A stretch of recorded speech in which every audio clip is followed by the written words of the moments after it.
Hello दोस्तों, नमस्कार। आप सभी का बहुत बहुत स्वागत है डीएस गुरुजी में। और इस वीडियो में हम जानेंगे मोस्ट रिपीटेड ज्योग्राफी क्वेश्चंस के बारे में। राजस्थान ज्योग्राफी से जितने भी इम्पोर्टेंट क्वेश्चंस हैं और जितने भी बार बार रिपीट होते हैं उन प्रश्नों को इस वीडियो में जानेंगे। ये जो वीडियो है इसका लिंक डिस्क्रिप्शन में है, आप इसका पीडीएफ डाउनलोड कर सकते हो। तो इन्हीं प्रश्नों को आज हम जानेंगे। ये प्रश्न जो है महत्वपूर्ण है आपके लिए। पहला प्रश्न है, कपास की खेती के लिए उपयुक्त मृदा कौन सी होती है? अब दोस्तों, राजस्थान एक ऐसा क्षेत्र है जहां पर कपास की कृषि की जाती है, इसके बारे में आपको भी जानकारी है। अब कपास की खेती के लिए जो सबसे उपयुक्त मृदा होती है वो होती है काली मृदा। इसके बारे में आप सभी को मालूम होगा।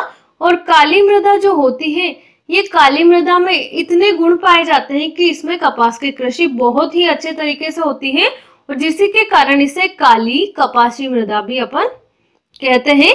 जो काली मृदा है इसे काली कपासी मृदा भी कहते हैं। अब काली मृदा जो है ये उन क्षेत्रों में पाई जाती है, वो क्षेत्र है कोटा, बूंदी, नारन, झालावाड़ अर्थात हाड़ौती क्षेत्र। कोटा, बूंदी, बारा, झालावाड़ का जो क्षेत्र है वो हाड़ौती क्षेत्र के रूप में माना जाता है। और यहाँ पर जो है कपास मृदा पाई जाती है, कपासी काली मृदा, और यहाँ पर कपास की कृषि की जाती है। कौन से बालू का स्तूपों से हानि होती है? वो बालू का स्तूप जिससे सर्वाधिक हानि होती है। जब भी बालू का स्तूप बन जाता है तो उस तरह का जो बालू का स्तूप होता है वो होता है बारखान बालू का स्तूप, जिससे सर्वाधिक हानि होती है। शेखावाटी क्षेत्र में ये पाया जाता है। जल द्वारा सर्वाधिक अपरदन। जल द्वारा सर्वाधिक अपरदन मृदा का कहाँ होता है? अब मृदा अपरदन की अगर बात करें तो मृदा अपरदन बहुत से प्रकारों से होता है, जैसे कि हवा द्वारा होता है, मानव द्वारा होता है, जीव जंतुओं द्वारा होता है, जल द्वारा होता है और अन्य भी बहुत सी चीजें जिसके द्वारा मृदा अपरदन होता है। लेकिन जल द्वारा सर्वाधिक अपरदन, जल द्वारा अपरदन कब होता है? जब बहुत सारा जल प्रवाहित हो और वो मृदा की जो ऊपरी परत है, जो उपजाऊ परत होती है, उसको बहाकर ले जाए, तो उसे कहते हैं जल द्वारा अपरदन। ये जल द्वारा सर्वाधिक अपरदन होता है कोटा में, सवाई माधोपुर में, करौली में, चंबल नदी द्वारा। कोटा, सवाई माधोपुर, करौली में चंबल नदी का अपवाह क्षेत्र माना जाता है। अपवाह होता है मतलब उन क्षेत्रों से ये बहती है। यहाँ पर जो है चंबल नदी द्वारा सबसे ज्यादा अपरदन होता है कोटा, सवाई माधोपुर और करौली में। इसे अवनलिका अपरदन या कंदरा समस्या भी कहते हैं। इसको अवनलिका अपरदन भी कहा जाता है। जाजम छपाई का प्रमुख केंद्र। भारत की जो कला है, भारत की जो लोक कलाएं हैं, भारत की जो संस्कृति है, राजस्थान की जो लोक कलाएं हैं, उसमें एक प्रमुख कला है छपाई। यहाँ पर छपाई बहुत ज्यादा फेमस है और उसमें से एक छपाई की एक कला है जिसका नाम है जाजम। जाजम कला जो फेमस है ये है अकोला, चित्तौड़गढ़ में इसका प्रमुख केंद्र है। राजस्थान में सूखे व अकाल का प्रमुख कारण है।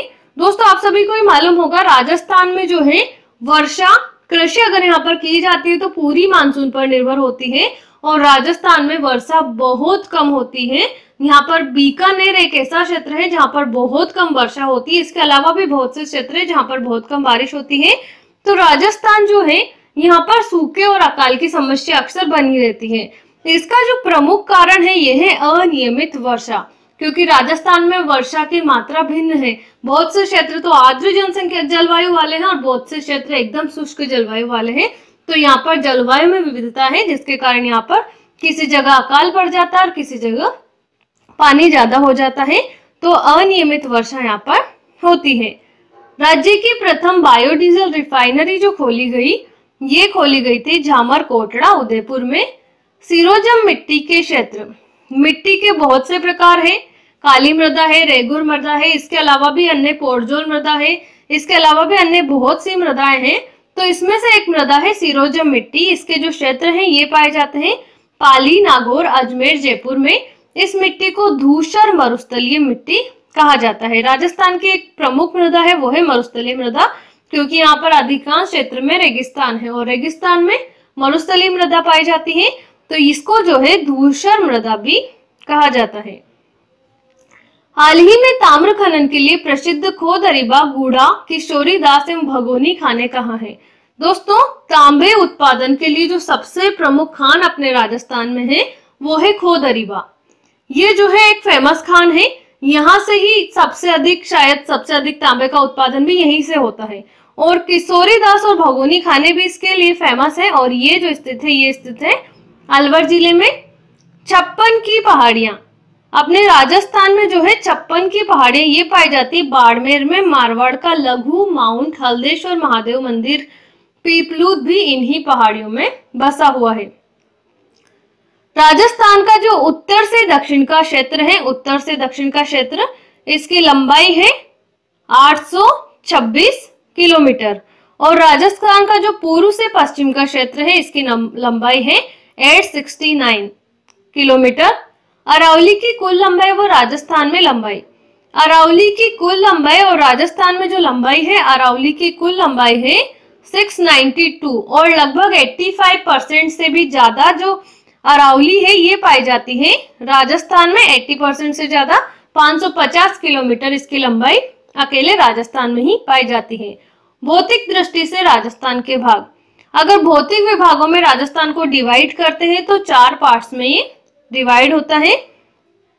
उत्तरी पश्चिमी रेगिस्तान भाग, इसमें जो है राजस्थान का सर्वाधिक हिस्सा आता है रेगिस्तानी भाग में, जो उत्तर पश्चिम में विस्तृत है राजस्थान के मध्यवर्ती अरावली पर्वतमाला। इसके बाद जो सेकंड है वो है मध्यवर्ती अरावली पर्वतमाला, क्योंकि अरावली पर्वतमाला राजस्थान का एक बहुत ही प्रमुख भाग है और ये राजस्थान में जल विभाजक का कार्य भी करती है।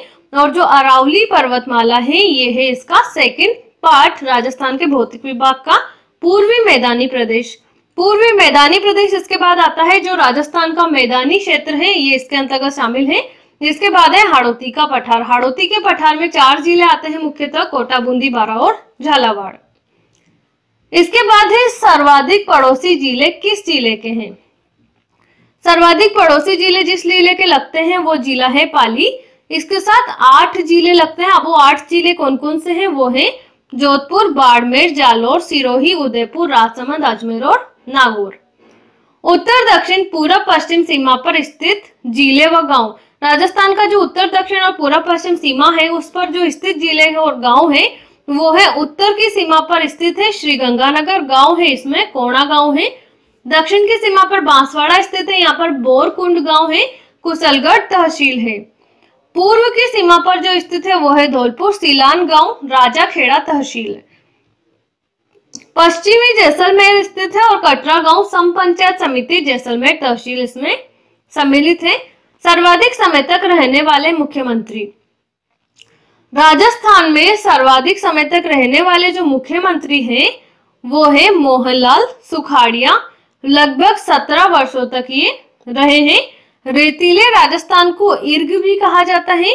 पथरीला जो राजस्थान है इसे हम्मांद भी कहा जाता है और मिश्रित मरुस्थल है जो इसको रेग कहा जाता है। ऑपरेशन फ्लड का जन्मदाता या श्वेत क्रांति के जनक कौन है? ऑपरेशन फ्लड है या उसके जन्मदाता या श्वेत क्रांति के जनक जो है वो है वर्गीस कुरियन। यह क्रांति 4 थी, पंचवर्षीय योजना में ये प्रारंभ हुई थी। भूरी क्रांति किससे संबंधित है? भूरी क्रांति संबंधित है खाद्य प्रसंस्करण से। सूचना के अधिकारों के लिए संघर्ष करने वाली महिला, ऐसी महिला जिसने सूचना के अधिकार प्राप्त करने के लिए संघर्ष किया वो थी अरुणा राय। तिलोनिया अजमेर कार्य क्षेत्र, इनके द्वारा यह आंदोलन चांदमठ ब्यावर से शुरू हुई।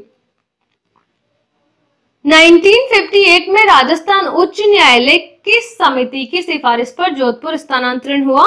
ये जोधपुर स्थानांतरण हुआ था श्री सत्यनारायण राव समिति की सिफारिश पर। भूमिगत हवाई अड्डे, राजस्थान में जो भूमिगत हवाई अड्डे हैं वो हैं, एक तो है नाल हवाई अड्डा जो बीकानेर में स्थित है और एक है सूरतगढ़ हवाई अड्डा जो श्री गंगानगर में स्थित है। ये राजस्थान के भूमिगत हवाई अड्डे हैं, ध्यान रखने की जरूरत है इस पर। राजस्थान में पहली रेल कब चली? भारत में पहली रेल कब चली सबका आप सबको मालूम होगा। राजस्थान में प्रथम रेल कब चली? ये चली थी अप्रैल 1874 में जयपुर रियासत में आगरा फोर्ट से बांदीकुई के बीच चली थी, लेकिन बांदीकुई वर्तमान में दौसा जिले में स्थित है।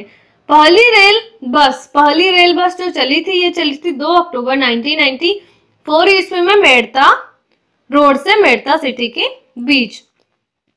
मीटर गेज का जो सबसे बड़ा रेलवे यार्ड है वो है फुलेरा जयपुर।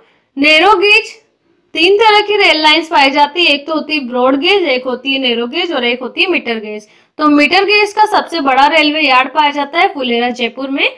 नैरो गेज वाला एकमात्र जिला जो है वो है धौलपुर। रेलवे बाबा, रेल वाले बाबा जो है उनका नाम है किशन लाल सोनी। ये बूंदी से बिलोंग करते हैं और इनको रेल वाले बाबा कहा जाता है। वाल्मीकि ने राजस्थान को क्या कहा था? वाल्मीकि जो है बहुत ही प्रसिद्ध लेखक है ये। इन्होंने जो है राजस्थान को मरुकांतार कहा था।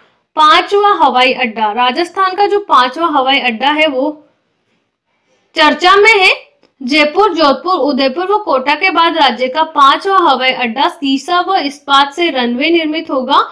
किशनगढ़ अजमेर में संभावित, लेकिन वर्तमान में जोधपुर और जैसलमेर भी हवाई अड्डों के कारण चर्चा में है।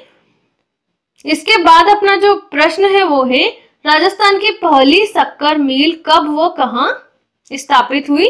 राजस्थान की पहली शक्कर मिल कहो या चीनी मिल कहो, ये स्थापित हुई थी 1932 में। दक्षिणी मेवाड़ शुगर मिल थी ये MSM निजी क्षेत्र में, वर्तमान में अभी ये बंद हो चुकी है। दूसरी शक्कर मिल कब व कहां स्थापित हुई थी? ये हुई थी 1956 में। दक्षिणी गंगानगर शुगर मिल थी GSM सार्वजनिक क्षेत्र में ये खुली थी। तीसरी शक्कर मिल जो खुली, ये खुली थी केसोराय पाटन में 1965 में। बूंदी जिले में ये पड़ता है, सहकारी क्षेत्र में ये खोली गई थी। पंचायती राज व्यवस्था का उद्घाटन, पंचायती राज व्यवस्था का उद्घाटन किया 2 अक्टूबर 1959 को बागदारी गांव में। तत्कालीन प्रधानमंत्री इसके हैं जवाहरलाल नेहरू के द्वारा। राष्ट्रीय राजधानी क्षेत्र में कौन सा जिला आता है? राष्ट्रीय राजधानी क्षेत्र में जो जिला आता है वो आता है अलवर जिला व भरतपुर जिले का कुछ भाग इसके अंतर्गत आता है। आजादी से पूर्व किन रियासतों ने निजी रेल मार्ग स्थापित किए? वो रियासतें थी बीकानेर व जोधपुर की। सर्वाधिक फेल्सपार कहां से निकाला जाता है? सर्वाधिक फेल्सपार निकाला जाता है ब्यावर व अजमेर से। मरु त्रिकोण में सम्मिलित जिले, मरु त्रिकोण है जिसके अंतर्गत 3 जिले सम्मिलित है, वो जिले हैं जैसलमेर, बीकानेर व जोधपुर। ये जिले जो है एक तरह से त्रिकोण का निर्माण करते हैं जिसके कारण इसे मरु त्रिकोण कहा जाता है और इसमें 3 जिले आते हैं, जोधपुर, जैसलमेर व बीकानेर। सबसे ऊंचा बांध जो है वो है जाखम बांध जो प्रतापगढ़ जिले में स्थित है और ये जो है 81 मीटर्स ऊंचा बांध है। भराव क्षमता की दृष्टि से सबसे बड़ा बांध, भराव क्षमता मतलब उसमें कितना जल भरा जा सकता है, उसकी भराव क्षमता की अगर बात करें तो सबसे बड़ा बांध है राणा प्रताप सागर बांध जो चित्तौड़गढ़ में है। मिट्टी से बना सबसे बड़ा बांध, मिट्टी से बना सबसे बड़ा बांध ये पांचना बांध है, ये करौली में स्थित है। बहुत ही महत्वपूर्ण ये प्रश्न है। पंचायत समिति का मुख्य निष्पादन अधिकारी, पंचायत समिति का मुख्य निष्पादन अधिकारी होता है BDO जिसे कहते हैं, इसको ये खंड विकास अधिकारी होता है। पंचायती राज में महिलाओं के लिए कितने प्रतिशत आरक्षण दिया जाता है? पंचायती राज में महिलाओं को आरक्षण दिया जाता है 50%। सर्वाधिक शुद्ध नमक, जैसा कि आप सबको मालूम है राजस्थान में नमक के खाने हैं, ये खानों में से सबसे नमक की झीलें हैं और नमक की झीलों में सबसे शुद्ध नमक जिस झील से प्राप्त होता है वो प्राप्त होता है पचपदरा बाड़मेर से। इस नमक में 98% सोडियम क्लोराइड पाया जाता है और खारवेल जाति के लोग मोरली झाड़ी का प्रयोग करके नमक के स्फटिक यहाँ पर बनाते हैं। सर्वाधिक फेल्सपार पाया जाता है मांडो की पाल डूंगरपुर में। आदिवासी क्षेत्र की सबसे बड़ी नदी घाटी परियोजना जो है वो है माही बजाज सागर बांध परियोजना, बोरखेड़ा गांव बांसवाड़ा में ये स्थित है। छबड़ा बिजली परियोजना स्थित है 12 में। राजस्थान की आकृति की अगर बात करें तो ये है विषम चतुष्कोणीय पतंगाकार आकृति है। राजस्थान की कुल स्थलीय सीमा की जो लंबाई है वो है 5920, 5920 इसकी कुल लंबाई है। तो दोस्तों ये थे राजस्थान से पूछे गए सबसे ज्यादा रिपीट हुए ज्योग्राफी के प्रश्न हैं और इस वीडियो में इतना ही। बाकी जानकारी के लिए आप DS गुरुजी के साथ जुड़े रहें and thank you so much. Thanks for watching.